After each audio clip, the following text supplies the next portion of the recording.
Welcome everyone to interview number 12 of OC Improvement Month. Today with fieryrage. Oh my gosh, welcome. Hello, hello. Hello. So just in case somehow anyone is not familiar with you, could you just give a brief introduction to who you are in the community and what people probably recognize you for? Oh, there's a wide variety of things that you probably recognize me for, to be honest. I can't really name them off the top of my head. Probably seen me in OWC. I've been in, I think, 6 OWCs at this point. Winner of 5 of them, of the 6. We don't talk about 2017. Oh, we That really don't. that just kind of happened. Don't worry about that. You also probably know me from such famous clips such as me yelling the F word very loudly and yelling in general, since I think that's really the only clips that actually get notoriety from my channel. It's just me yelling a lot. I feel like, Uh, yeah, a lot of people definitely know you for your personality and sort of like just kind of being around the community, having been to Roundtable and all these different places. Let me ask you, what's your favorite thing about OSU? Honestly, as much as the mapping scene has its drama moments, which are completely stupid, I do think the mapping scene in general is probably what I find the most interesting, at least right now. I feel like expanding how many people can like get in the ranked section, like expanding the amount of mappers that have the ability to get their maps ranked. I don't know. I really enjoy doing that, which is partially why I'm a beat map nominator. I really like pushing people's maps that are newer mappers that haven't really had the connections that every other mapper has. Like Sotarks, for example, he could literally get like 2 BNs in like a fraction of a second.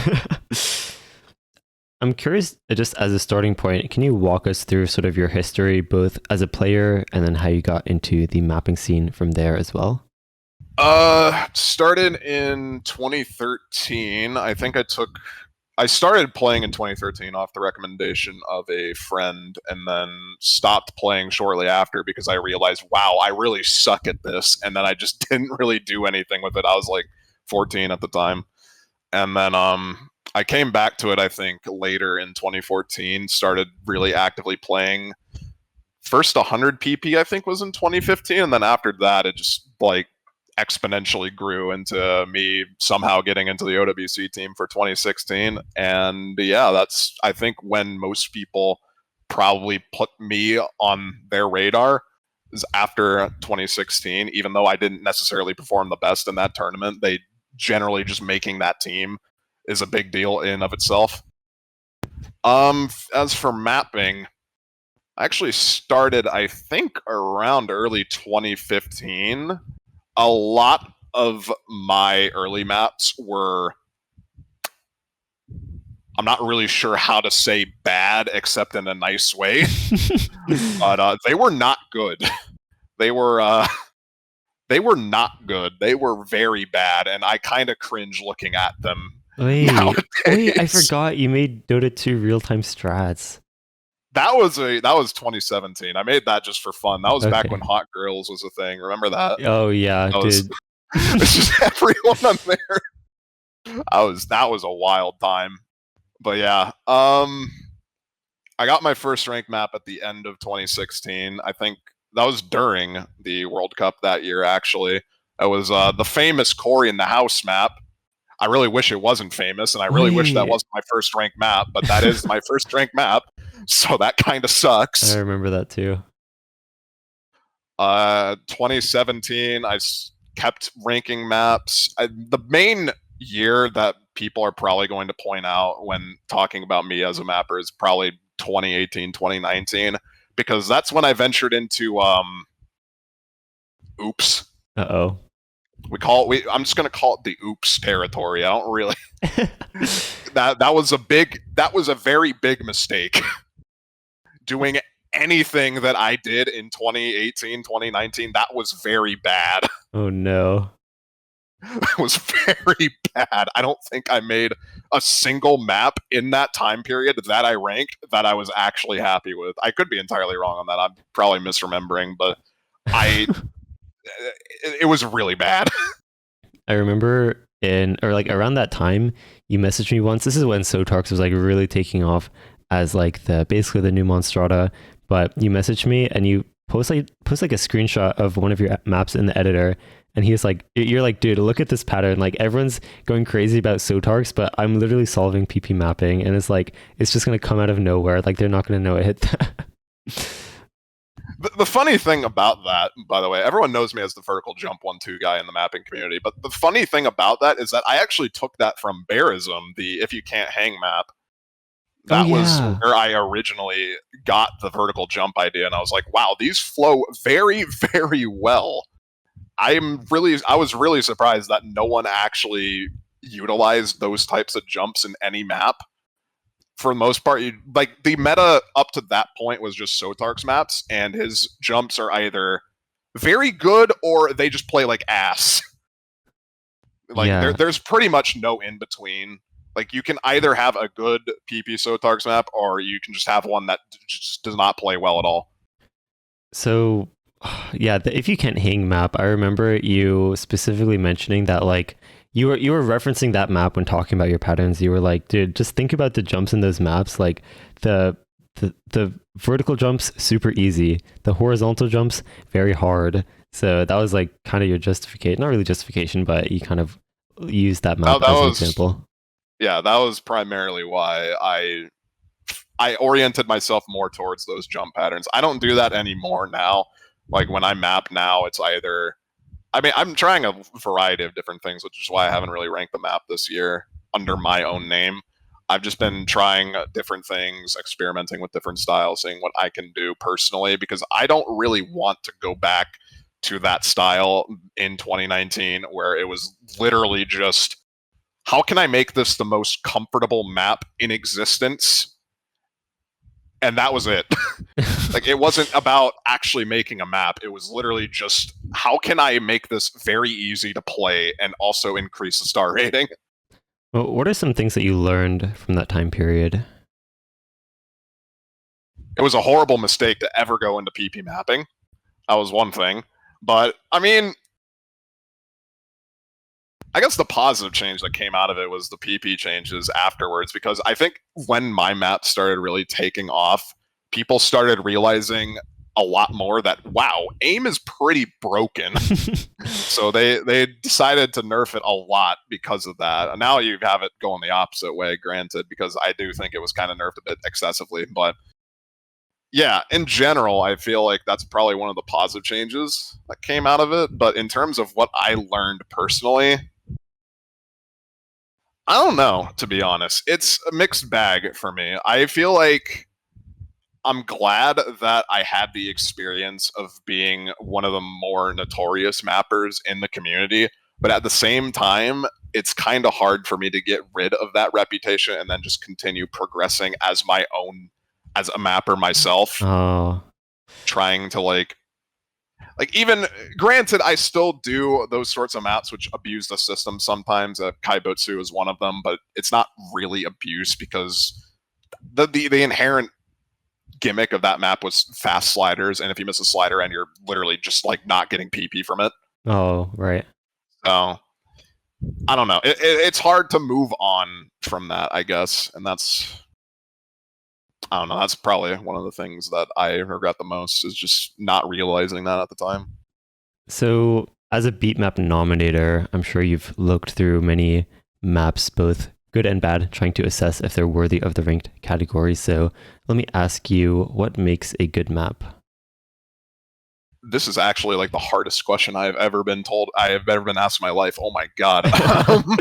We can break it down into different parts. You can talk about like what makes a good map to play, and then how does that fit into the ranking criteria. And yeah, like there's so many different things that go into a map that you can't really just boil it down to like, this map is good, this map is bad. Like there's going to be aspects that you like and aspects that you don't like, and that's just the inherent creativity of mapping. Like there's so many different styles, different ways to express what the song is doing, what you want to express, like even just expressing yourself through the map.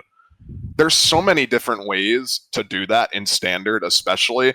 I'm not sure about Taiko and CTB Mania because I don't really map for those, but in standard, it's just really hard to actually pinpoint that, to be honest. But if you had to ask me, I personally like very simple, clean maps, just stuff that, plays well, looks cool, anything like that. I'm all for it. I don't really have a strong preference though, both in that regard and in like stuff like song choice, for example. I nominate a wide variety of songs, mostly because the types of songs I like are not mapped. Thanks, timing. But yeah, I don't know. Like, if you're asking what makes a good map, honestly, I really do not know. Like, it's just, there's so many different things that combine into one map that you can't really say what makes a good map. It's something that you sort of figure out for yourself. I feel like after a bit of mapping, you figure out, oh, well, this is in general what is expected of maps that are in the ranked section and stuff like that.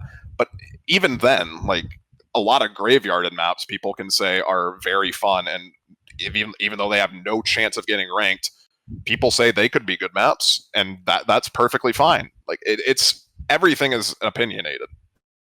Then mapping. I think we can actually try to take the opposite approach and ask what makes a bad map. Okay, that's a bit easier to sort of explain. But most of that just boils down to experience and also, like, what makes a bad map? Objectively speaking, timing. If the timing is bad and you aren't playing to the song at all, it's not going to be fun. That is just an objective fact. Like, no one is going to have a fun time playing a rhythm game and the rhythm is not to the song at all. Right. Are there any like concepts that you feel like you can sort of like almost immediately tell if someone has experienced things? Like, what comes to mind for me is like playfield usage and kind of utilizing patterns properly, like at specific parts of the song. I wouldn't necessarily say there's any technique that's like really bad for that though, because you could do a lot of different things, and as long as it's justified and you can explain why it's done, even if you can't explain why it's done, as long as it makes sense. Like, if somebody looking at it can say, yeah, I can get this, then I'd say that's still fine. I think the main issue is when stuff doesn't make sense and it feels like things are just done at random. That's probably, in my opinion, what would make a bad map, is just not having that sort of coherency, Right. in a way, I guess. That reminds me, I think I was watching Xerious mod a map on stream, and he said, like, if for any given, this is a little extreme, if for any given object or pattern in the map, if someone asked you why you made it that way and you don't have a solid answer, then you should probably change it. Yeah, I don't necessarily agree with that entirely, but I get where he's coming from. That's more restricted to like people who heavily lean into like gimmick oriented mapping, like tech mapping and whatnot, and all that sort of stuff, which Xerious is very proficient in. Right, that's true. I know the other sort of opinion that comes to mind is, I think, Wowie, who said that mapping is basically multiple choice with like 100 different answer choices, where it's like just kind of based on your... honestly, yeah, I'd say an infinite amount of choices. Like, not even, like, it's not restricted to 100. Like, you could do quite literally anything with mapping, and it's like art. It quite literally is like art. It's just you are making a map to the song. It is an art form. I want to touch back on timing a little bit. What is your experience with timing maps? Don't send me maps to time anymore, thanks. I mean, I feel like somehow you got into the sort of timing scene when it comes to mapping. You're probably one of the most proficient and experienced when it comes to that, and sort of able to spot timing issues that other people just kind of either don't care about or like can't quite figure out the way that you can. So do you have any tips for kind of figuring out the timing of a map? I mean, the way that I went about doing it personally was I just mapped the songs that I liked mapping, and the songs I liked mapping inherently required me to time them. And after, I believe, about a year or maybe two, I got really good at timing those sorts of maps and just listening in the editor with the timing panel at like 25%, just adjusting BPMs, adding red lines when necessary. I got very good at that. And then when I became Beatmap Nominator, I guess that kind of just that kind of got realized, and now next thing you know, I have a billion timing requests for songs now. But uh, Oh, there's not really a way outside of just like experience to get better at that sort of thing. I think like you can get into music theory and all that, and that would help a lot. I didn't get into music theory; I just brute forced it. But if you have that sort of background in like music theory, like if you play an instrument, for example, then I'd assume that would probably help a lot. But in general, it's just something that you get from experience, I feel like. it sounds like for you, you just kind of grew up in the timing section of the editor, just kind of listening to the metronome and kind of going back and forth, trial and error of Yeah, pretty listening. much. I see. So, can you I just explain, just in case anyone's not familiar, like why some songs need to be heavily timed and some only require one timing point?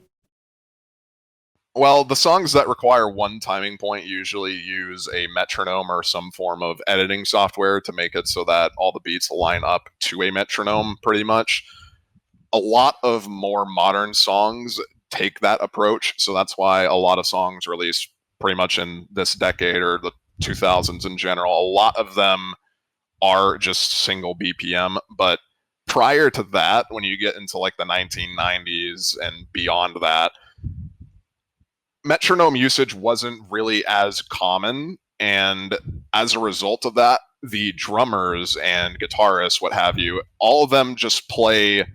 It's pretty much like playing live. Like it's not a studio session. It's literally just them playing the song. And because of that, stuff obviously is not going to be perfect. And that requires additional timing points. It's probably the best way I think I could describe it in general. Yeah, yeah. I think that explanation does make sense. I think like modern songs tend to be like electronically produced or timed, if nothing else. And yeah, older songs, as you said, are kind of made or recorded live, and they kind of have some like human error when it comes to the speed of playing. So, still on the topic of audio, but more so the gameplay side. Actually, someone did ask a question. They said, "Hey, Fiery, could you elaborate a little bit on OSU's audio issues and solutions to it that don't involve Linux? I've tried legacy audio, but the latency winds up desyncing my physical cursor movement to the audio and messes with me even more." So I think I'll add on to this question a little bit and more of like, how does audio and audio issues play into gameplay for you? And do you have any solutions to, I guess, some common audio issues that people might have? Well, actually, I was thinking about this quite a bit because I use Laser a lot for the Spotlight playlists, and Laser has a very notorious, at least for me, audio issue that whenever the game has a lag spike, the hit sounds become desynced with the actual audio. So when you click, the hit sound is like, let's say 50 milliseconds delayed. And that sounds like a small amount, but it is very noticeable when you're playing any song, really, especially in a rhythm game. All right. That tiny amount makes a huge difference in just terms of like audio feedback and whatnot. But in terms of actual solutions, I don't really have any solutions. The only thing that I can say that has worked for me personally, I have just swapped to using legacy audio engine entirely. I do not use a new audio engine because any time I have used a new audio engine, I have just had an awful experience. It is desynced pretty much within about an hour of me playing, if not earlier than that, on both stable and laser, and I have to completely refresh the game every single time that happens, and it's just annoying. That is really the only thing that I've done that I think has at least temporarily it's like a temporary band-aid for it. I'm not really sure how to fix it. All I know is that it is, at least in laser, it is caused by lag spikes. I'm fairly certain about that, and I feel like hopefully, like with enough testing, I could maybe figure out something and post it on GitHub and have that solved. But I don't know. Right. I'm curious about, I guess, how audio plays into your actual gameplay experience for you compared to reading notes visually. Like, I know this is definitely a preference thing, but for you specifically, how, I guess, like, how exactly do you read and how does audio play into that? I mean, I've been. I don't really know. I actually how to answer this. Because I feel like there's definitely some players who rely heavily on the approach circles and kind of visuals, and then there's some people that kind of listen to the song and basically tap to the song without really concerning themselves about like the actual approach circle. And then some people kind of use both. What I suspect is that you seem very sensitive to like slight audio or offset issues with like pretty much every map you play compared to a lot of other people. Yeah, So what I try to do primarily, first and foremost, is just play to the song. I don't really play that much off hit sounds. Hit sounds do help, granted, but they aren't everything that I play off of. It's primarily the audio and just how the song actually is. And I don't know how, but for some reason, I just play better when the song is timed accurately, even when it makes no sense to do so. Like if it makes more logical sense to just simplify something, then most of the time it probably is better to simplify. But I don't know. I just feel like I would notice that. I notice those. I notice that kind of stuff a lot easier. And I'm not really. I don't really know why. If I'm going to be entirely honest, I just play to the song, and then it just sort of happens. I see.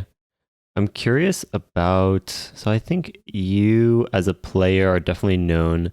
If there's any one skill set, it's probably hard rock. Do you have any tips for getting into hard rock? And I guess you can walk us through your initial, I guess, history with and experience with getting into hard rock as a beginner player. This might come as a surprise to a lot of people, but I actually was a primarily DT player when I was first starting out in the game. I think up until around 2017, I pretty much exclusively played mostly double time maps. Pretty much all my top plays were double time maps, double time aim maps, like the epic Best Friends full size set back in 2016 when that was actually farm. I don't know if that's farm anymore, but it sure was back then. I think it still is. I think so. But yeah, I think around 2017 I started playing a lot more hard rock, mostly off the fact that Idkey around that time was starting to become a huge rising star in the United States, and I was fairly close to him at the time. So I just said, you know what? I want to be like this guy. I want to play hard rock, set some crazy hard rock scores, and I just pretty much set my goals to essentially do what he was doing. Ah. And as a natural result of that, obviously, I played more hard rock. I played, in general, more space stream maps, which is where stuff like Raise My Sword came from, all that kind of stuff. And yeah, just I hate to say play more, but I feel like that's really the best way to get better at a mod that you are not comfortable with. You can play it as much as you want and then analyze what you're doing wrong, if there is anything you're doing wrong. If not, like you will just get better with practice as long as you put your mind to it. It seems like for you, you really had that motivation or like, I guess, kind of friendly rival of someone whose scores you were always trying to strive towards as, I guess, someone who had a fairly different skill set or like, I guess, a different main skill set to you, where you seem mostly into like DT aim stuff and he was basically hard rock streams. It's like the complete opposite now that I think about it.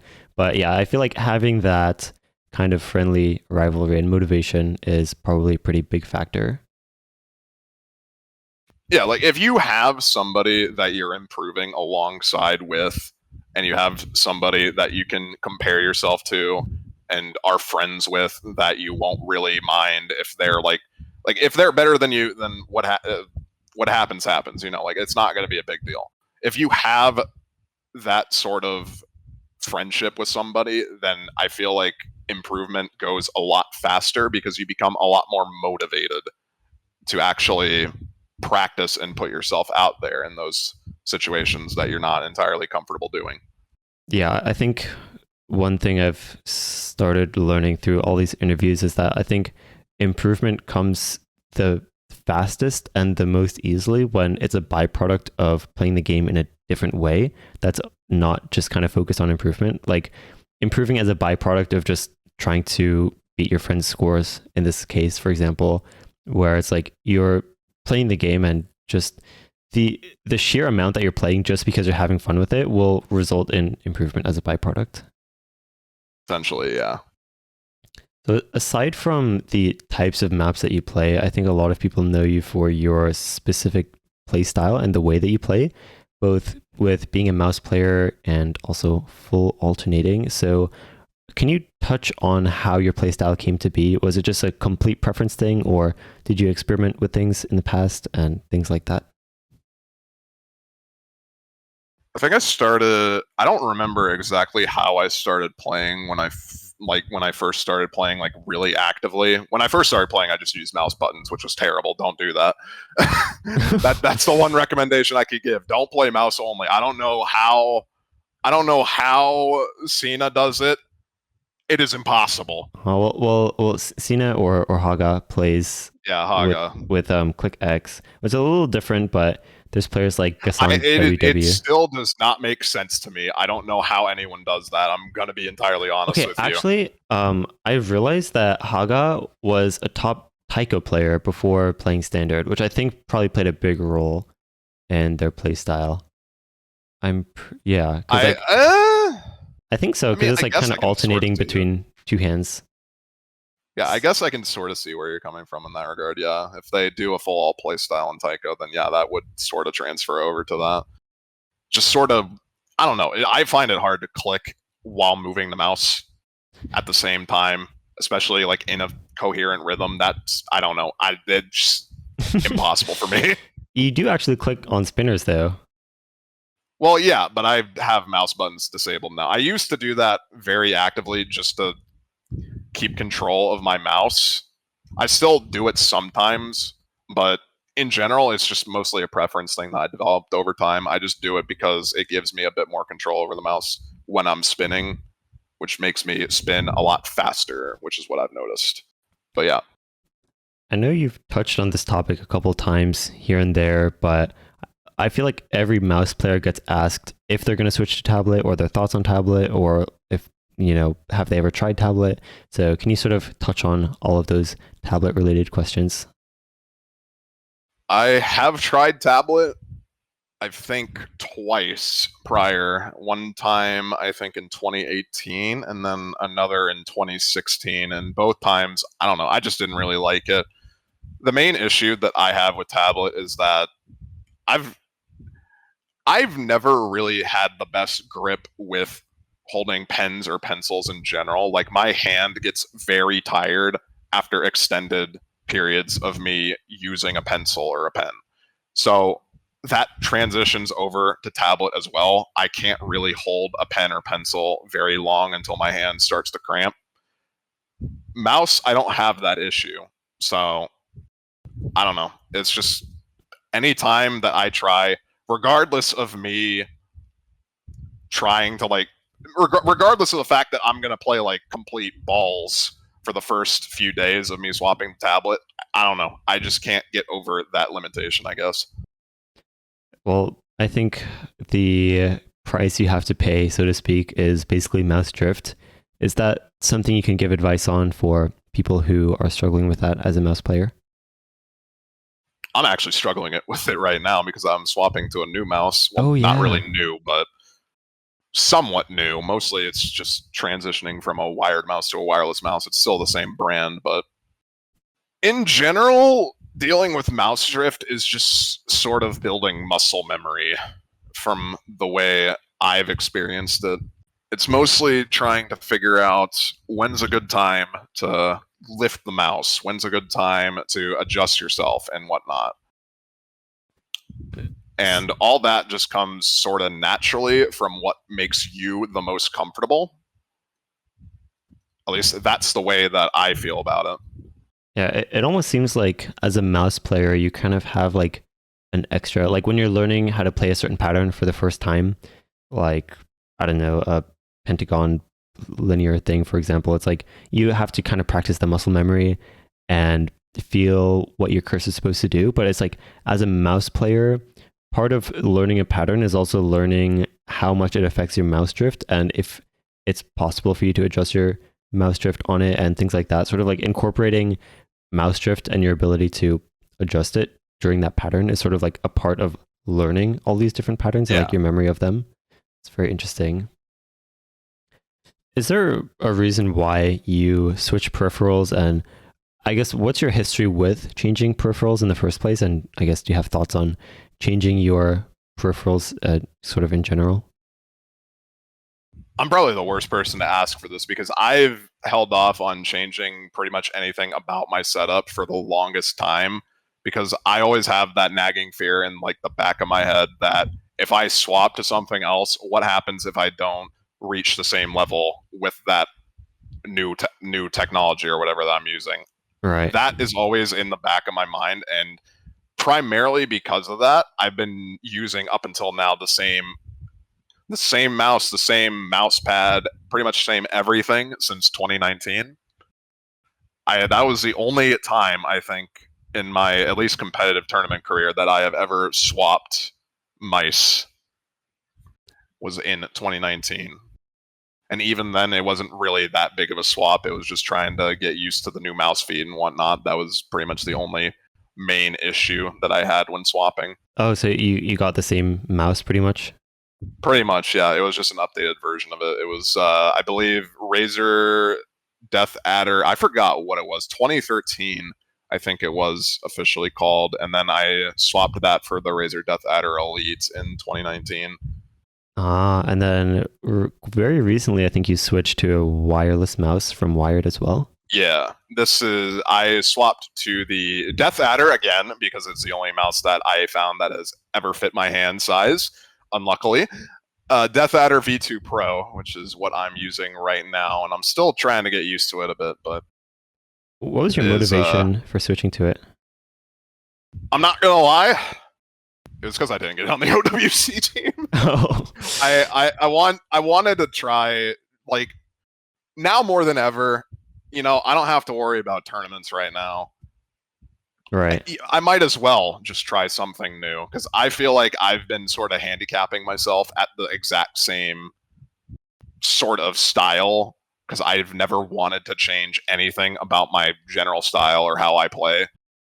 I feel like that has been handicapping me a lot, and it's kind of came to a head when I wasn't really selected for OWC this year.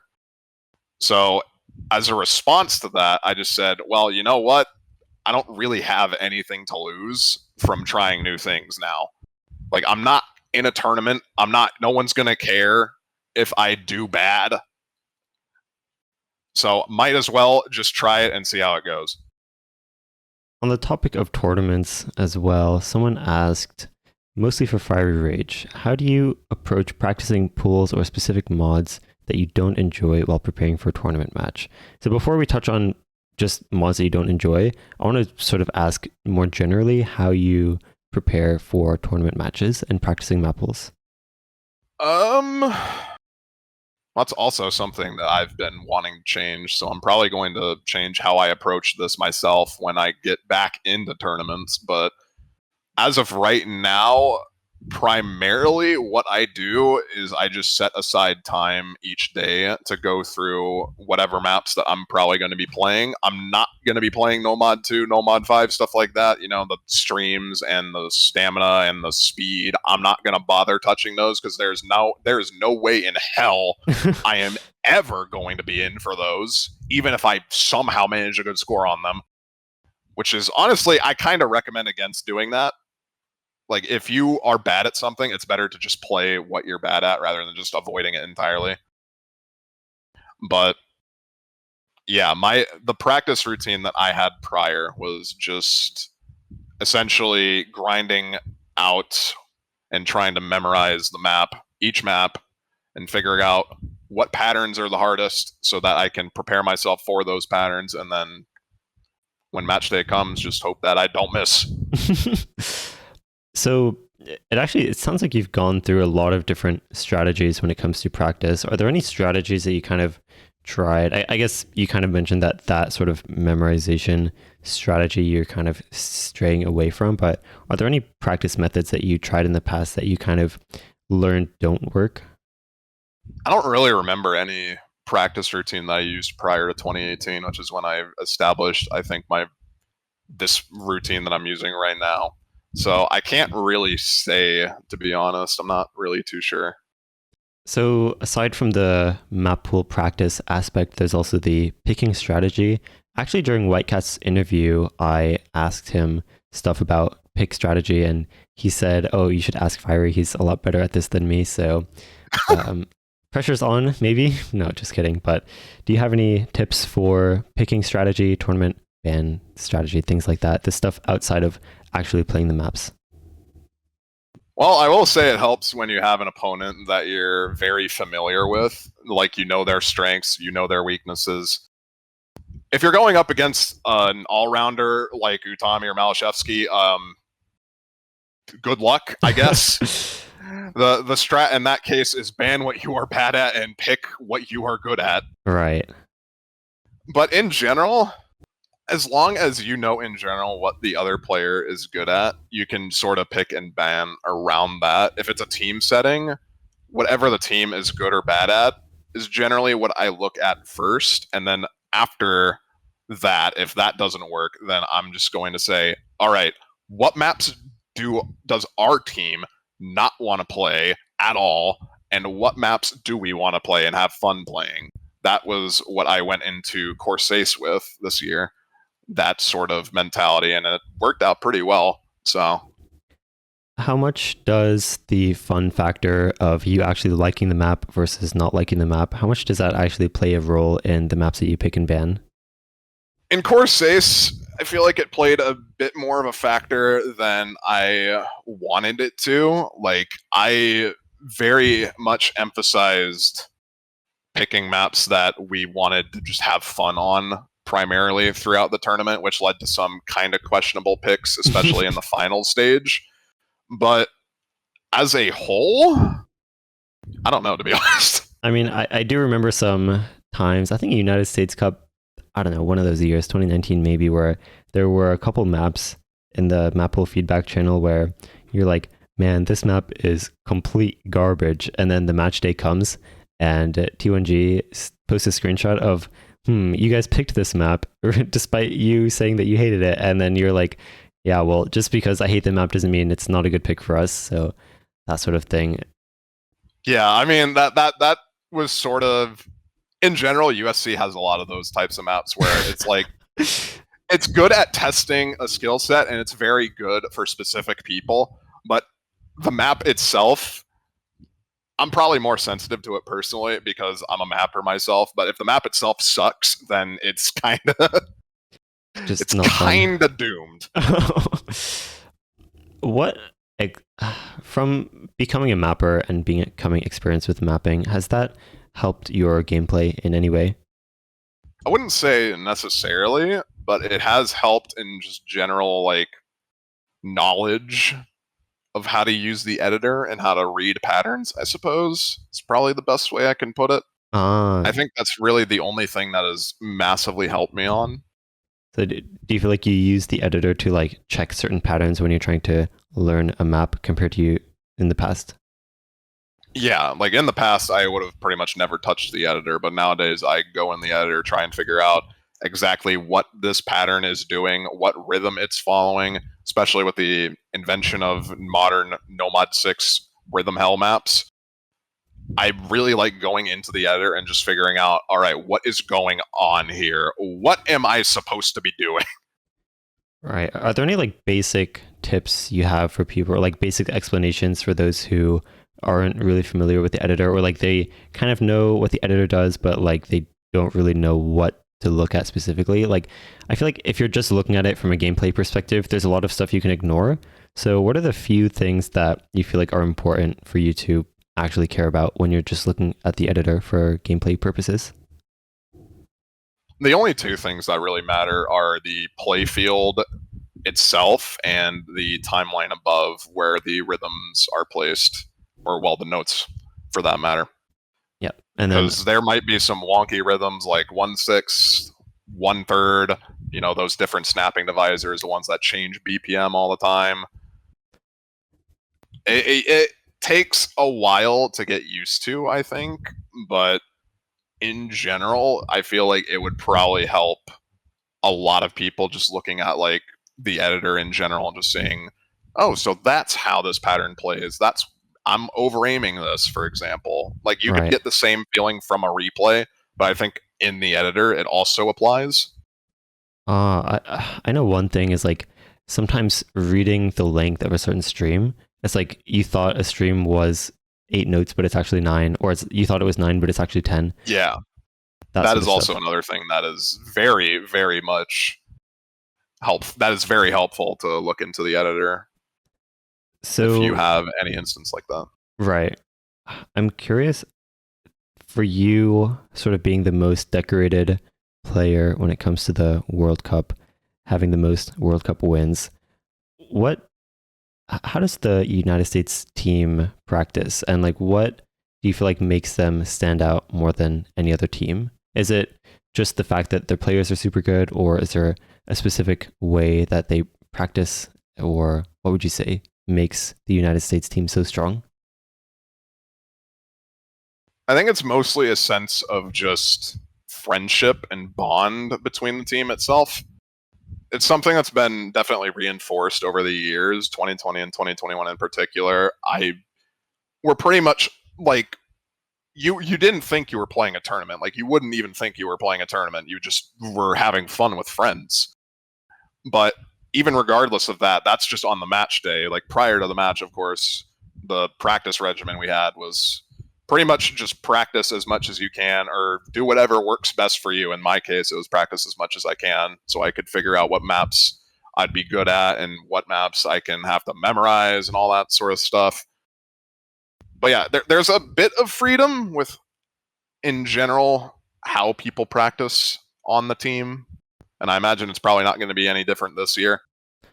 Right. Yeah. I think that sort of allowing players to have the freedom to practice the way they want is definitely something that exists in the United States culture. I think like the difference between Vax's and Idke's practice sort of methods is definitely the best example of that, especially in 2019, where it's like they kind of had polar opposite perspectives of Vaxi just kind of like touched the map pool once, and then on match day we just kind of ask him like, "Hey, how are you feeling on this map?" And then he's like, okay, I can play it." As opposed to Idke that like had all his squad. I think you were actually the same in 2019, where you just Yeah, I tried copying him for the most part. yeah, you just grinded. You played each map like twice a day, like that sort of like drilling every single map and kind of getting a really consistent or like reliable average score on those maps. But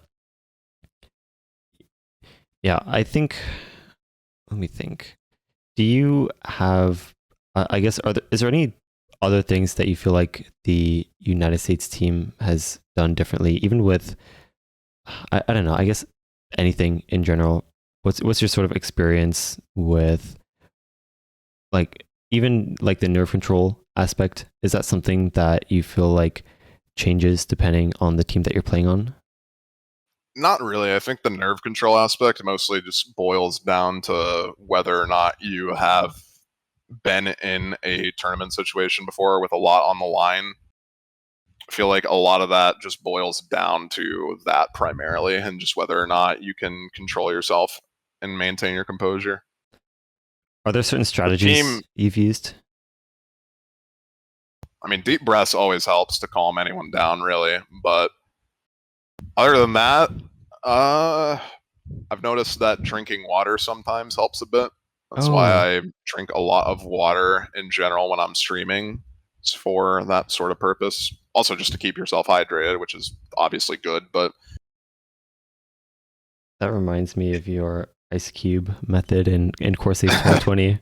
Can you elaborate on that? It was. I don't think it was 2020 Corsair. Oh, really? Actually, I think it was. I think I transferred it over to Corsair, but prior to that, it was USC 2019, where I think we lost bracket reset first time to Texas in the grand finals, and Oh, then I just yeah. said, you know what? I'm just gonna get a glass of iced water. I'll be back, and then I just started doing better. I don't know how, but it just happened. Ah, So interesting. I sort of just carried that over to Corsairs 2020. I remember you basically were like, I need the ice buff. And then you went like got some ice cubes, you put one in your mouth, and you're like, this is the ice buff. I'm gonna FC guys This watch is the this. ice buff, and then I never did. I was crazy. We did pretty well. I mean, I think we won winners bracket, or we got to winners finals, which was, I think. Yeah, we beat floating up, and then we died. But hey, it's okay. We got a badge. Let's go. Woo! We got a badge. Speaking of badges, you're actually one of the most badged players in the game. Can you give some history for some of your badges? What are your most prized badges and tournament wins, and any history with all of those badges there? Any that have like a really cool story as well? I mean, the OWC ones are obvious, so I'm not really going to touch on those, which already knocks out like 6 of those badges regardless. The 2 United States Cup badges, I remember in United States Cup 18 in particular. We had to face against you guys actually, Florida. Oh yeah. We had to face against you guys, and I just remember we were so dead set on what we wanted to do during that year, and we just came as prepared as we can, and it was such a feeling. It was a euphoric feeling when we actually won that one. What do As you for mean everything by else, what do you mean by dead set on what you wanted to do? like we wanted to win. Oh. We wanted to just win this and be like, you know what, Toy, you are going to FC every map.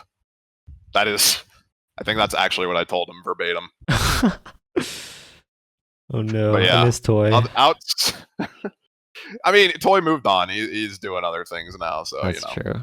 stuff happens. Outside of that, my first 1v1 that I've won, which I think was Stingray's seasonal showdown. Yes. That was also a very emotional moment for me because I've made it one of my goals back then to have an international 1v1 tournament badge. I've gotten close many times prior to that. I think in 2018 and 2019, I lost to Bubble Man twice and lost a badge because of Bubble Man Oh twice. no. So that took a very heavy toll on my mental in general, but just sort of overcoming that factor and still managing to win. I feel like that, even if it wasn't against like who I kept losing to, Bubble Man, for example, because he didn't play during the latter half of 2019 in 1v1 tournaments. Even then, it was still like a huge goal for me, and I was really glad that that happened. And the most recent one that I have a notable memory on is probably Corsairs, just because I'm going to be honest, I did terrible in Corsairs this year. I did horrible in Corsairs. I did everything the exact same as I was doing prior, and I don't know, I just could not perform for some whatever reason. Like, you can look at the Corsairs Grand Finals VOD, every single map that I was in for, I just bombed. Oh no. Granted, one of them was Hidden 2, which that map sucked. I was sort of just the fourth fill player on that. We didn't really have anyone else for that map, and I just had to play. And sort of same thing with Hard Rock 3 as well, but Nomad 3, I don't know. In general, I just played really bad compared to my standards. So at some point during like the finals and grand finals, I just took a step back and I said, you know what?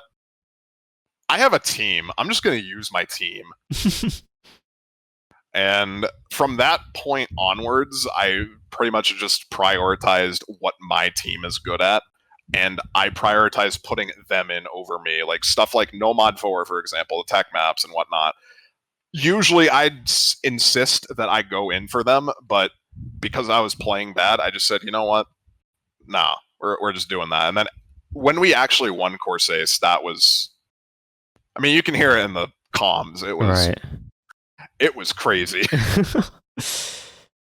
I feel like, yeah, that sort of adaptability in your roster strategy, because I know, at least in the tournaments that I've played or the tournaments that we've played together, sort of the day before or the day of, like right before the match, we sort of write out the player names of who we feel like should go in for each map and sort of get everyone prepared of kind of being prepared in that sense of who you would want to go in for each map. But having that adaptability to be like, either I'm not really feeling it today, or like I really am feeling it today, and like put me in even if I may have only been a substitute for that map, then I think that's definitely something that's important. Yeah. I want to switch back to that question of specifically practicing mods that you don't enjoy, because I feel like that's something that, especially in preparation for 1v1s where you can't sit out for anything, but even just in team tournaments where you feel like there's just kind of no one else. But how do you approach practicing those skill sets or mods or whatever it may be that you just don't have fun playing? I mean, for me, I just grinded them, which was honestly miserable experience.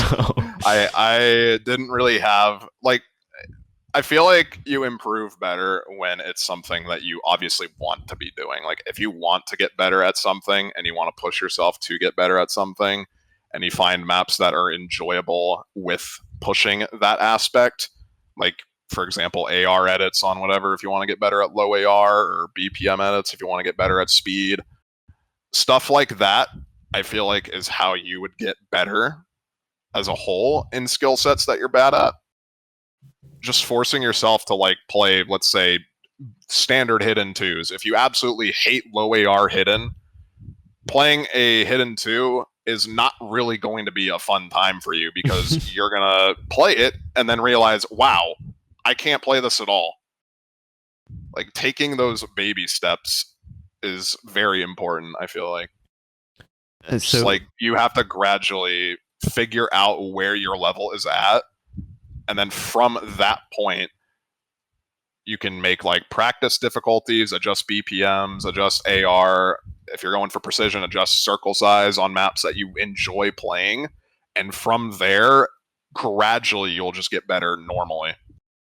Okay. Yeah, I think that last point's especially important, with really recognizing where you are now and starting to practice from your current level. I think that, for example, I think easy mod might be a good example, where some people try to start playing easy by just like throwing it on whatever, like 5-6 star maps, and just being like, yeah, I just have no idea what's happening. And easy just like that applies to any skill set, but it's like you kind of just have no way to break in. But I feel like really stepping back to that skill level where like it's still a little challenging, but it's much more at your level, and kind of working up gradually, definitely, yeah. I think is a much healthier approach, much less frustrating as well, I think. Yeah. Like if you're doing what you enjoy doing, and then naturally you're gonna keep doing what you enjoy doing. So if you're enjoying something that you're bad at, then you're going to keep playing it because you still enjoy it regardless. And then, wow, you're going to get better at it because you're playing it. So on the same topic, when it comes to enjoying certain types of play, I think PP farming / just kind of playing only for rank and retry spamming, it is something that a lot of people do find fun with. Obviously, climbing the ranks is something that's kind of fun in any activity, but someone sent in a somewhat specific question. They said, do you think that DT farming at lower ranks like 200k to 80k is a bad trait if you want to be an all-rounder in the future? They said, I think I've buried a hole for myself that I can't get out of, but I want to hear your thoughts. No, you are not in a hole.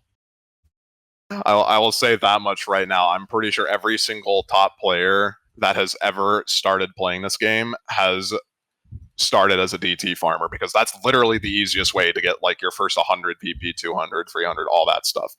Literally every single person that I know of has been a DT farmer. So it doesn't matter. Like you can be the best aim player in the game and not be able to stream anything like Badoo. Sorry for the call out. I think he's used to it. Yeah, he's more than used to it. Oh no, we're sorry. But yeah, in general, it doesn't matter. Like you can, as long as you put your mind to it and just keep playing, then you can still improve stuff that you're bad at, regardless of when you start. Like obviously, it's going to be easier starting when you just begin the game. If you're not as good, then it's obviously going to be easier to maybe change strategies or change what you're doing in general to improve. But it's not impossible to do it when you're at the high level. When you get to that sort of place where you're like, okay, I can do this very well, but I can't do this very well. And then you're not really sure how to like go about changing or doing anything to change it. Tournament play, especially at the high level, it involves both having a very high mechanical skill cap ceiling as well as being very well rounded. So, for those who eventually want to reach that level, would you say they should focus on skill cap first and then well roundedness, or well roundedness first and then skill cap? If you want to get into tournament play, my suggestion is don't. Oh, Just do not get into tournament play unless you have absolutely nothing else better to do. Because I'm going to be honest, I've started taking a break from tournaments mostly because the fact that I'm not on an OWC anymore. I've taken a break from tournaments, and my God, this game is so much more fun when you don't have to force yourself to play tournament map pools. It is actually insane how high my motivation is compared to like 2 or 3 weeks ago. It is crazy how I actually come back wanting to play the game rather than just like, oh well, I guess I'm just gonna have to do this today. Gotta play the pool. I cannot enforce this enough. If you want to get into tournaments, for the love of God, just don't. Just train skill cap and consistency for your own sake, for just setting your own scores.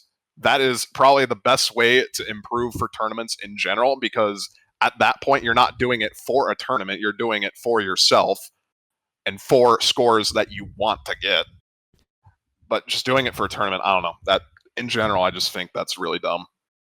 it almost seems like paradoxically, if you want to get better at tournaments, it's almost like you like actually playing tournaments will hold you back because it kind of restricts the maps that you play and the limited time that you do spend playing the game. Yeah, like every time you launch the game, instead of doing maps that you want to go for scores on or whatever, you're going to be spending probably most of the time practicing the pool, depending on how much you need to practice it and whatnot. So if you're in a tournament, then next thing you know, you're going to be handicapped because you don't have enough time to practice both the pool and do what you want to do in the game itself. So, regarding practicing weaknesses, I think there's definitely some skill sets that feel like they come, I guess, more or less naturally to some people. And for you, I think you've spent a long time sort of on the grind with stamina and speed.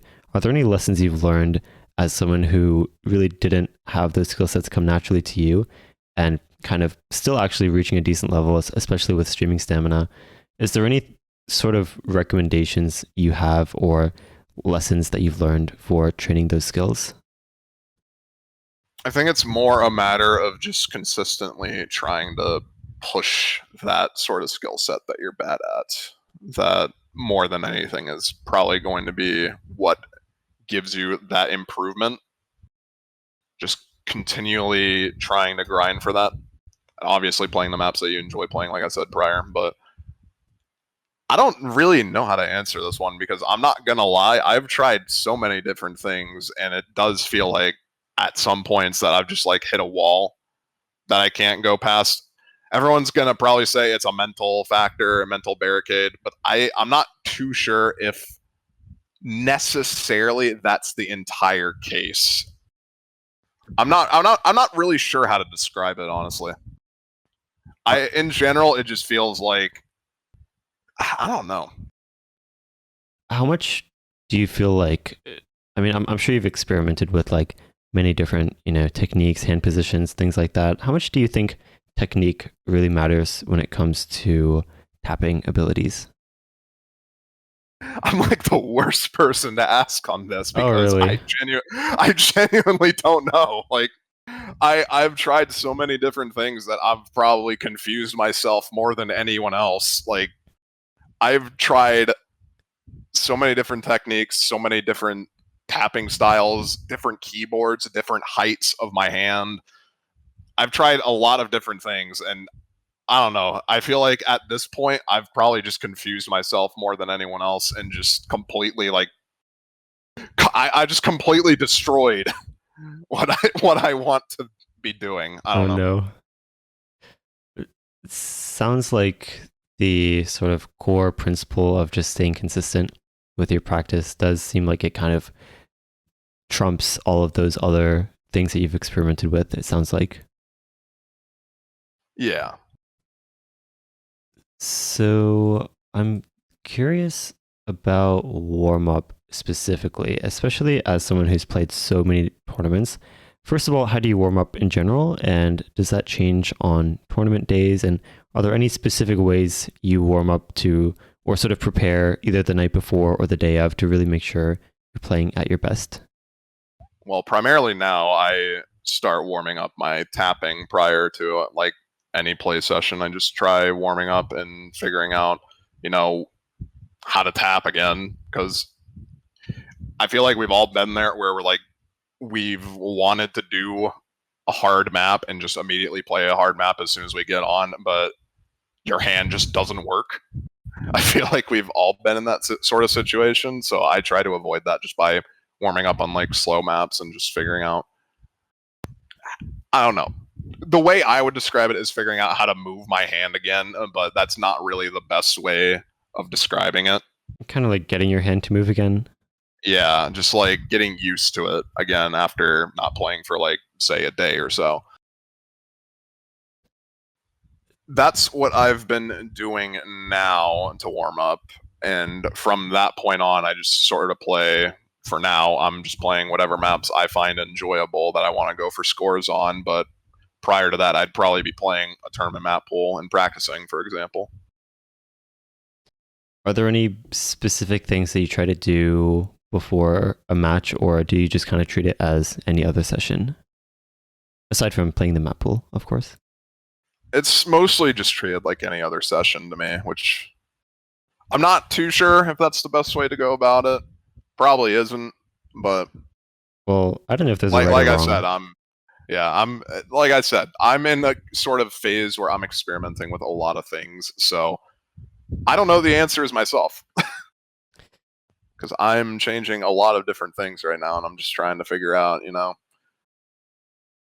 I think experimentation is definitely one of those things that's like, actually, I feel like there's kind of different schools of thoughts when it comes to experimentation. I think there's some people who say that experimentation is valuable, of course, and like as you're playing, you should always be trying to find new ways that are comfortable for you. And then other people say that it'll just mess with your muscle memory.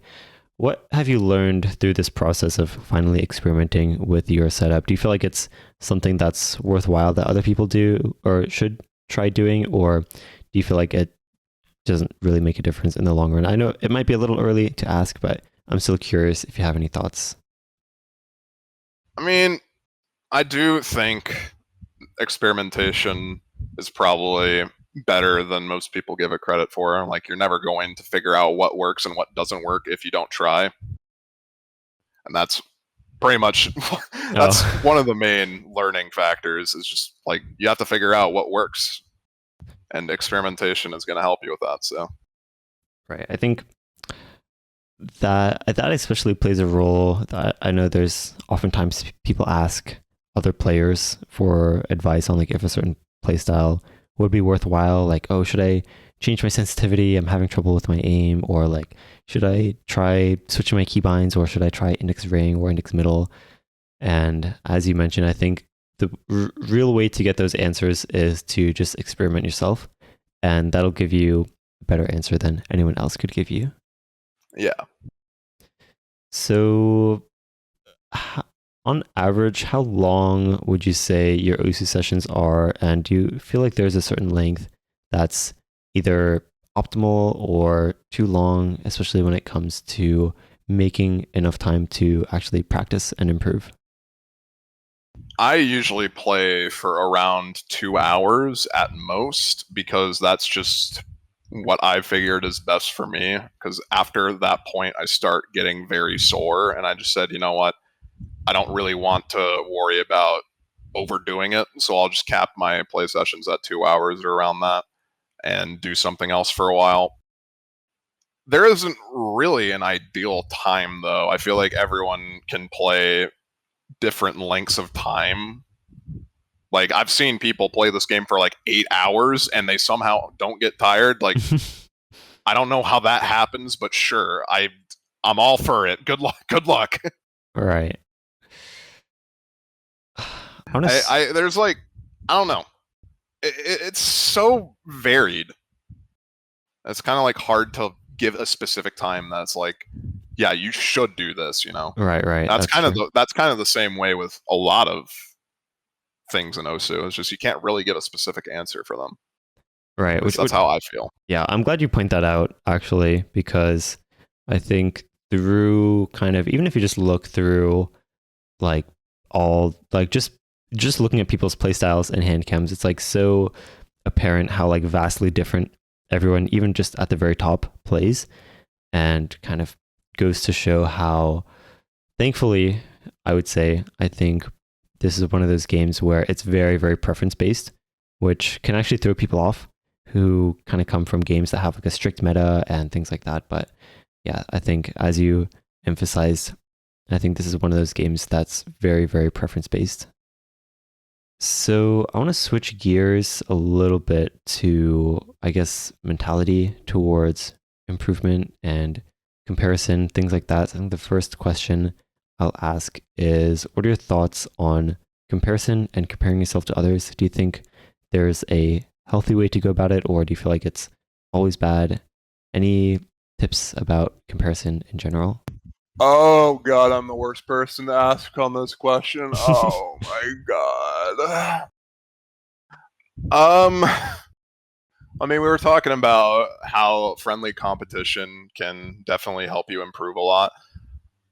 If you're comparing yourself with the intent not to put yourself down, but look towards what you want to do or what you can do, then I think comparing is fine.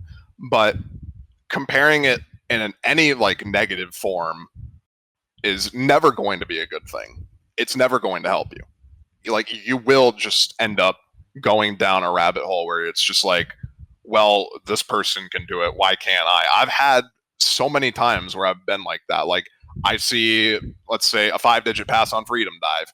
Wow, I can't do that. I must be worse than a 5-digit. I've said that so many times. Everyone knows I've said that so many times because of like I don't know. I if you do comparing yourself correctly, where you're not constantly berating yourself, then I think it works out fine. The problem is not doing that in the first place, for one. But I don't know. I think bringing up that whole like kind of friendly rivalry concept is actually really relevant here. I think there's a subtle but important difference between comparison and inspiration that you can have from other players, where let's say you do have that sort of friendly rivalry where you obviously sort of like inherently you're comparing your scores to that other person's scores, but it's more in a way that they're a sense of motivation or source of motivation for you to strive to get better scores and kind of inspire you to push yourself more and more. Yeah. Do you have any tips for kind of breaking that mindset? I know a lot of people do struggle because it's very tempting, if nothing else, to compare yourself to people, especially that you feel like are around your skill range or and just kind of passing you really, really fast, and it feels like everyone's improving faster than you. Do you have any strategies that you've used to kind of help you break those kind of mindsets? I've sort of just come to the realization that for me personally, just tuning those thoughts out and just focusing on myself and how I play and what my improvement as a whole, just like focusing on what I can do and let's say what I can do in 5 days, just focusing on that has gotten me through it for the most part and just helped me sort of drive that improvement that I want to be seeing. Actually, on the topic of tuning out things in the community, I'm curious about your thoughts of the community at large. Twitter is a shithole. I'm just gonna put it that way. I don't know. I've had very nice encounters with the community as a whole. There are a lot of good people as much as there are bad people, and this is for any online community really. But I don't know. Like I'm sort of indifferent to the whole thing, I guess, is probably the best way for me to put it. As a person that has been approached both as a mapper / modder and as a player, I get a wide variety of different people coming to me. There is, I'm not really sure how to categorize the community. Like, guys, it's way too diverse for me to really make a blanket statement of whether or not I enjoy it or I hate it. How do you feel about getting messages? I'm sure you kind of have to leave your messages on as a BN, but actually, yeah, I got yelled at for not doing that, so it's on now. Oh. Do you have any, I guess, fun stories or fun encounters with people just randomly messaging you, or I don't know, what are your thoughts on kind of getting random messages in the first place? I mean, I think it's kind of cute that a lot of newer players in general message top players just randomly. Like, it does get annoying after a while to some extent, but I always found like the random messages that people give me somewhat endearing, and sometimes people actually give like wholesome messages as well, which I always find. I always really love that. But in general, I just feel like the sort of community interaction that I get personally, at least on the game itself, it's fine. Like I don't really have anything that I could really complain about. That's definitely good. How often do you get BN requests from people that just kind of, I don't know, I guess aren't experienced enough yet to have their map ranked? I mean, right now I'm getting through my queue, so I probably have a lot of unread messages in that regard in particular, and I just haven't really had the time to look at them, unfortunately. But as a BN, I still want to at least try to help new mappers. So even if they're not on that, like, you know, this is so easily rankable pace, I still want to at least guide them towards that. Like that's why I'm a BN. I want to help new mappers.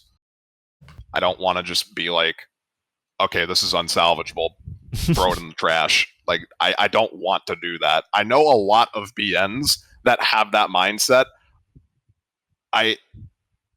No. Yeah, I think we need more BNs like you. Do you have any plans? It just kind of sucks. Oh, sorry. It just kind of sucks because of that, I get a lot of requests from a lot of different people. So I end up getting bogged down with requests that I have to do, requests that I accept, and all that sort of stuff. So I end up becoming like a complete mess in terms of organization.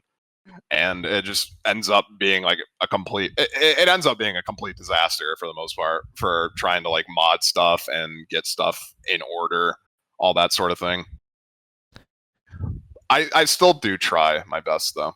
Anyway, you can go ahead. Yeah. On a very similar topic, do you have plans to make content kind of answering common questions that you get or anything of the sort?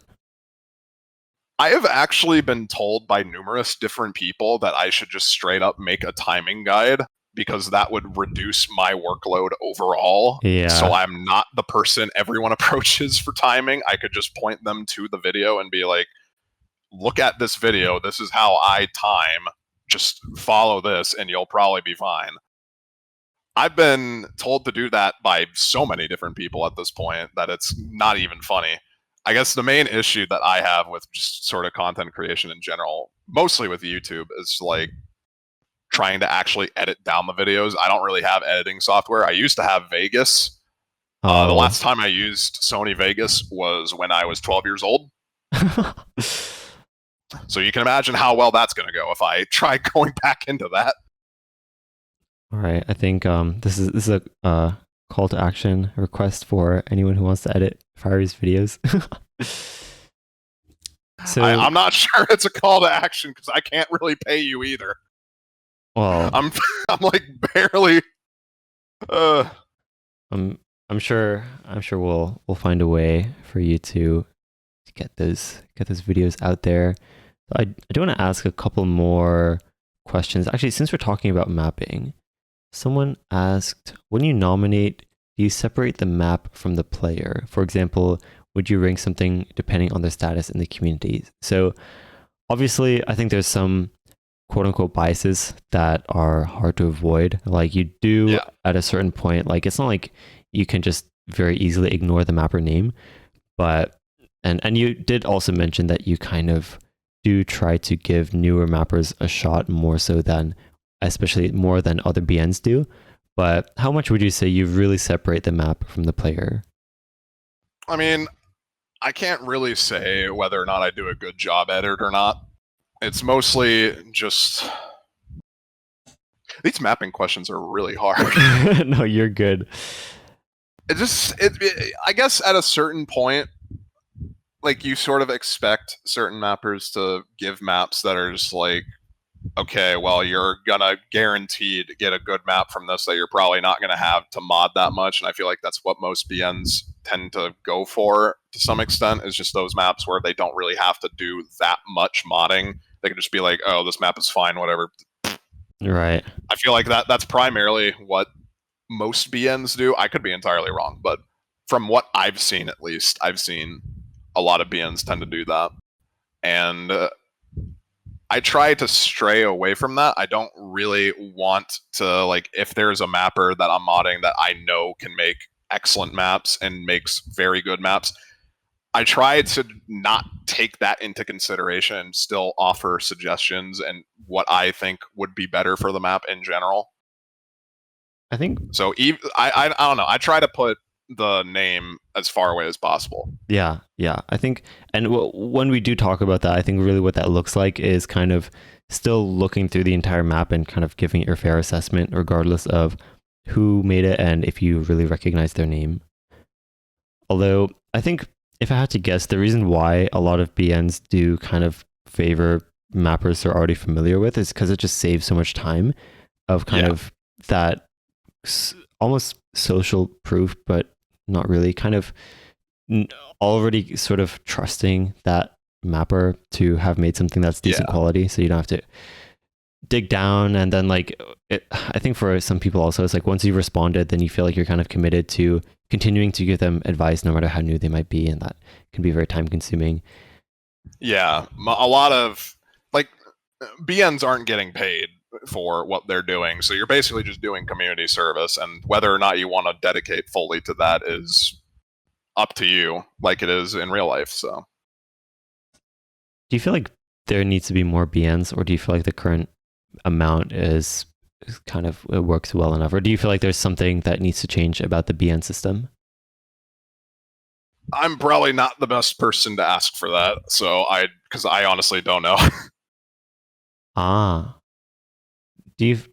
mean, what's your experience been like as a BN? Or actually, I'm actually curious the sort of insider look as to like what it's like being a BN, because I feel like a lot of people might have kind of misconceptions about what a BN actually does. I mean, I feel like it's kind of hard to get a misconception about what BNs do. Most of them just you get requests to the map one way or another, whether it be through another BN telling you, hey, this map needs a second BN or something, or if you're directly approached by a mapper and say, hey, I need a BN for this, or can you mod this? I lost my train of thought already. Nice. No, you're good. Just like, yeah, I mean, I think it kind of is quite simple where you're just kind of Yeah. given maps to like people are like, hey, can you nominate my map basically? And I'm pretty sure what the process looks like is you need 2 beatmap nominators to basically give a green flag. Are there specific terms Yes. that I'm missing here? No, it's 2 BNs for standard sets. Like any standard set, like standard only, you only need 2 BNs for. This also goes for Taiko only, CTB only, Mania only. Hybrid sets now have a rule where you need 2 BNs from the game mode that you have on the set. So if it's like a standard Taiko set with standard and Taiko difficulties, then you need a total of 4 BNs, 2 from standard, 2 from Taiko, Oh wow. which is kind of killed hybrid sets. Which Yeah, is that's why crazy. you don't really see that many of those anymore. Yeah. But What was the system in the past? Because I remember, like, I actually somehow don't remember it, exactly, but it was like it used to be really, really easy to rank map sets if they were yeah, hybrid. yeah, no, it used to only be 1 from each game mode. So if you had, this was like around 2017 to I think around 2020, you only needed 1 standard BN, and if you had a Taiko diff, then you only needed 1 Taiko BN, and then you could push it from there on, and then it would just go through fine. Oh, So okay. a lot of people opted to go through the hassle of making hybrid sets for that reason. That's why Sotarks did it a lot on a lot of the more notorious PP maps, because he just didn't. I guess he just didn't really want to deal with a lot of standard mappers. I Oh, don't know. okay. So what I'm hearing is like, even at that time, if it was a standard only set, you needed 2 BNs, but if it was a hybrid Yes. set, you needed only 1 per game mode. Yes. Okay, I see. So less hassle trying to find BNs, and you can just kind of make very like safe, tame, just like 2 difficulties of that other mode, and just get a BN to nominate it. Yeah. I see. Essentially. Interesting. So I want to switch back to a couple other skill sets. I think the main skill set that I recognize you for, at least me personally, I recognize you for is precision. Is that something you have any advice on, or any, I guess actually also, what's the sort of main appeal to precision for you? Because I feel like precision is just one of those skill sets that you seem to just have a lot of fun with. Is there a specific appeal to precision for you? And then also, are there any tips that you have for getting better at it? Well, back in the day when OSU skills was still a thing that people actively used, I grinded precision primarily just so I could get high on the precision leaderboard. I looked up to players like Adam QS back when he was actually active and actually existed on the OSU platform.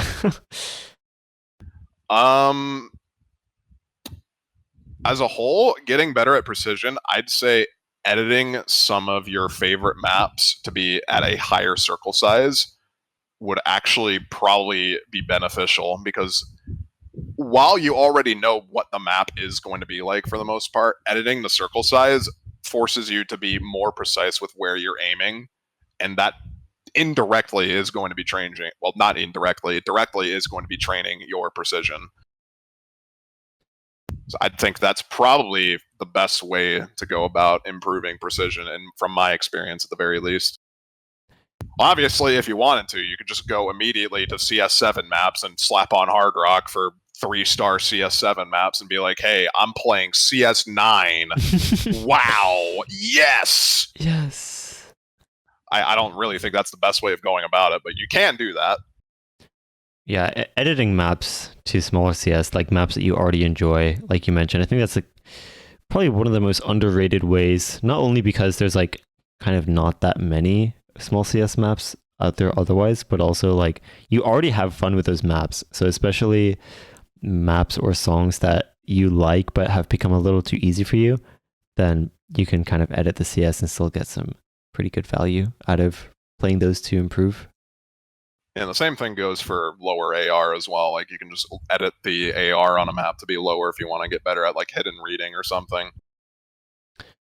Yeah, that was actually the other skill set that I was going to ask about, maybe specifically for tournament play, but I think you definitely don't seem to play hidden that much in your day-to-day solo gameplay, but you're actually pretty well-rounded and well-versed with hidden when it comes to tournaments. So is there a specific way that you practice reading hidden, or like ways that you read differently with hidden, or any ways that you, I guess, learned the mod in general? Honestly, I have no idea. Like I don't know how to explain how to get better at hidden because like you said, I don't play it primarily. I just sort of play it only for tournaments for the most part. I used to play it a lot back when I was newer to the game, like hidden double time farming, back when that was still a thing that I did.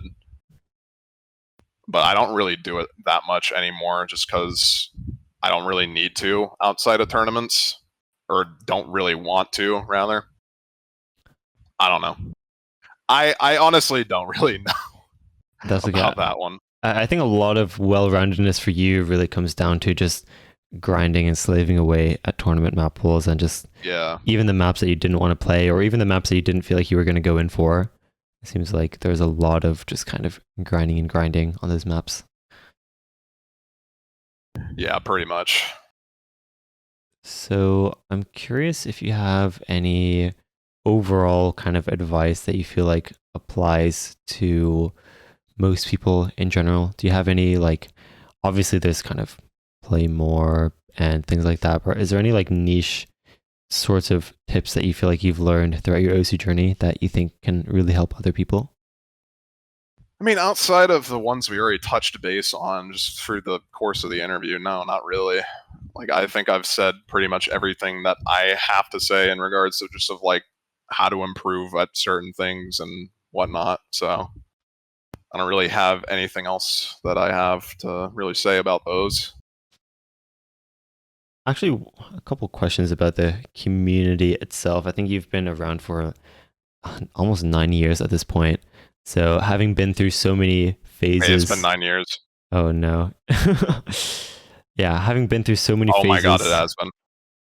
what would you say was the best era of Osu, and why? Or your favorite, I guess, might be a better way to put it. I feel like that question can go a multitude of different ways. In my opinion, personally, I enjoyed the game a lot more back in like 2015, 2016, around that time, which was pretty much before I got into tournaments because everything was new to me. Like I was still actively improving, actively going for awesome stuff that I thought was cool, still having an awesome time playing. And I mean, it kind of kept that way throughout the years. I mean, I still wouldn't be playing if it weren't, but I think that's probably the best period in my opinion, just because I had a lot more fun playing like the maps and stuff from that era. But that question could really go either way, honestly. Like I don't think there's there's benefits to modern mapping like 2020 to 2022 and older mapping like 2010, all that. Like you could go on and on about which one is better, but I think both have their unique traits and whatnot. Have you ever considered retiring from Osu completely? Not quite yet. I haven't really been considering it quite yet. I've still been enjoying the game, so Are there I any feel like when it comes down to it, when I stop enjoying playing the game overall, then that's probably when I'm going to be like, all right, that's enough. Do you feel like right now your motivation to keep playing just comes from like genuine enjoyment, or do you have any like Yeah. really big long-term goals that you feel like you want to accomplish before you quit, or what would you say? I mean, the biggest long-term goal that I've set for myself right now is beat Bubble Man's badge count. That's going to take a while, but that is a goal that I've had that I've been kind of wanting to do for a while now. So I feel like that's probably primarily what keeps me going at the moment, at the very least. But in general, I don't know. I just enjoy playing the game as a whole. So I haven't really had an issue of like burnout or anything like that. On that topic of kind of getting badges, that reminds me of the spotlight system and how I think you're probably one of the most active top players when it comes to spotlights. Do you have any feedback, I guess, or just thoughts on the spotlight system? If you feel like it's in a good spot or anything you would change. Not really talking about laser gameplay. I think that's a little separate, but aside from gameplay stuff, just the actual system of spotlights. Oh yeah, you're a spotlight contributor, aren't you? Oh yes, I am. But can you guys remove hidden? Can you guys remove hidden from the pool? As in, like, that'd be very awesome. Well, it's all free mod. It is all free mod. Yeah, I know. Just remove hidden entirely. Maybe. I feel like maybe like back when in like 2021 we had like only no mod plays, right? I feel like that's right. That was a bit more competitive than where it is right now, where it's sort of just like the first 5 maps everyone hit hidden hard rocks, and then from there on it's just like a skill gap issue. I think I feel like it's a bit less competitive. There was discussion about having custom mod multipliers within lobbies that you create. I feel like that would make room for either like disabling the multiplier for hidden in like spotlight leaderboards. That does seem like it's possible in the somewhat near distant future. I mean, it's an experimentation because like you guys have only been doing this for 2 years, so right. You guys are trying out different things, so yeah. The way it's organized right now, I'm fine with it personally. That's good. Do you feel like hidden is a preference mod? Depends on the player. Oh, so it's whether or not it's preference is preference. Yeah, simple, really. All right. Do you have any final wisdom for anyone listening? Any final opinions or things you want to shout out as we wrap up? My mind is blanking right now, so I'd say no. Okay, all good. Well, thanks again, Fiery, for tuning in, or for being here, and everyone for tuning in. Do you have any places where people can find you other than your OC profile? Yeah, I have a Twitch that I stream semi-regularly on, twitch.tv/fieryrage. YouTube as well, same username, but I barely post on that anymore. Those are primarily the 2 other things that I use actively. Yes, and Twitter as well, I think, at fieryrage. Well, yeah, Twitter, but Twitter sucks. I'm on an extended break from Twitter. Let's just put it that way. Okay. My mood has improved so much getting off of Twitter. Like, it's actually incredible. If you guys feel down in the dumps because you're using Twitter, just go cold turkey on it. Like, it is insane how much of a difference it makes. I'm not even joking. It is crazy. Even if you feel like it's not because of Twitter, I think. Even if it's not because of Twitter, just get off Twitter. It is so bad if you're doing public Twitter. It is terrible. It is miserable to be on public Twitter on any community. It is so bad. Like, I don't understand how people do. I don't understand how people like make livings off of Twitter. It is beyond me. I think those are wise words to end off with. Thanks again, Fiery, for joining us, and everyone for listening. And yeah, we will see you all next time. See you guys.